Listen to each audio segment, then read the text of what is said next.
வணக்கம். தமிழக பாஜக தலைவராக இருந்த அண்ணாமலை நீக்கப்பட்ட நிலையில் புதிய தலைவராக நயினார் நாகேந்திரன் நியமிக்கப்பட்டு இருக்கிறார். இதனால் அண்ணாமலையின் ஆதரவாளர்கள் சோகத்தில் மூழ்கிய நிலையில் அவர்களுக்கு மகிழ்ச்சி தரும் அறிவிப்பு ஒன்று தற்போது வெளியாகி உள்ளது. அதாவது அண்ணாமலைக்கு தேசிய அளவிலான பதவி வழங்கப்படும் என கூறப்பட்ட நிலையில் தற்போது அது எந்த பதவி என்ற தகவல் வெளியாகி உள்ளது.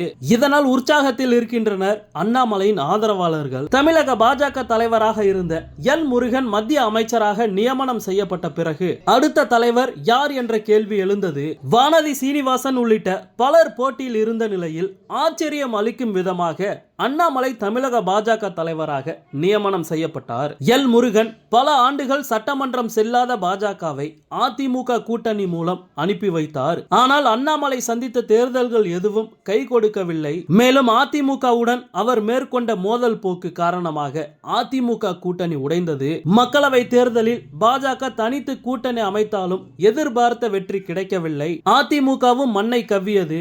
இரு கட்சிகளும் சேர்ந்திருந்தால் குறைந்தபட்சம் 10 முதல் 15 இடங்களில் வெற்றி பெற்று இருக்கலாம் என கூறப்பட்டது. இதற்கிடையே சட்டமன்ற தேர்தல் நெருங்கும் நிலையில் பாஜக மற்றும் அதிமுக கூட்டணி அவசியம் என சில சீனியர்கள் ஆசைப்பட்டனர். அதற்கு முட்டுக்கட்டையாக இருந்தவர்களை தூக்கி அடிக்க பாஜக முடிவு செய்தது என்னவோ உண்மைதான். அந்த வகையில்தான் தமிழக பாஜக தலைவர் அண்ணாமலையை நீக்க வேண்டும், கூட்டணியின் முதல்வர் வேட்பாளராக தன்னை நியமிக்க வேண்டும், அதிமுக தான் கூட்டணிக்கு தலைமை தாங்கும் என திட்டவட்டமாக எடப்பாடி பழனிசாமி கூற அதனை ஒப்புக்கொண்டது பாஜக தலைமை.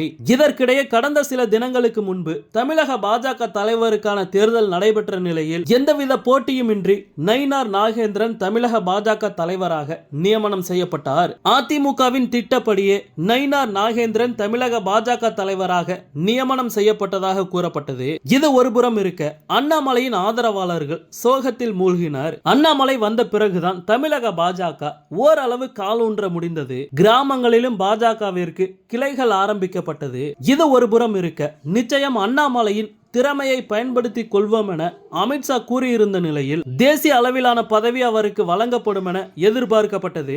இந்த நிலையில்தான் அண்ணாமலை ஆதரவாளர்களுக்கு உற்சாகம் தரும் ஒரு அறிவிப்பு தற்போது வெளியாகி உள்ளது. அதாவது அண்ணாமலைக்கு தேசிய பதவியோ அல்லது மத்திய அமைச்சர் பதவியோ வழங்கப்படலாம் என கூறப்பட்ட நிலையில் பாஜகவின் மிக முக்கிய பிரிவான இளைஞர் பிரிவு தேசிய தலைவராக அண்ணாமலை அமர்த்தப்படலாம் என தகவல் பரவி வருகிறது. எனவே தற்போது அண்ணாமலையின் ஆதரவாளர்கள் மகிழ்ச்சியில் உள்ளனர்.